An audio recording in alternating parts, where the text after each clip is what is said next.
Magandang araw kaibigan. Sa atin bang pagdadrive ng sasakyan, palagi ba tayo nagmamadali?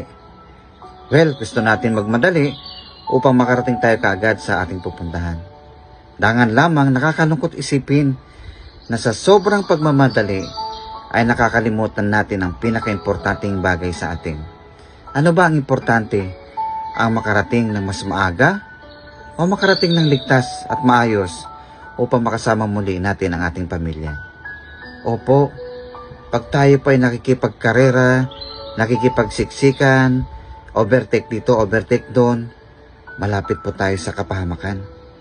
Marami na pong namatay dahil sa kawalan ng pag-iingat sa sobrang pagmamadali. Alalahanin po natin sa atin pong pagbabiyahe, pagdadrive, meron pong pamilyang naghihintay sa ating muling pagbabalik. Opo, ingat-ingat lang po sa pagdadrive. Hinay-hinay lang po. Makakarating naman po tayo sa ating patutunguhan kahit hindi ganon kabilis. Mas mahalaga ang buhay mo, mas importante makakasama mo ang pamilya mo. Panginoon, dalangin ko po ang lahat ng mga driver, mga motorista. Patuloy na ingatan mo po sila. Makarating ng maayos sa kanilang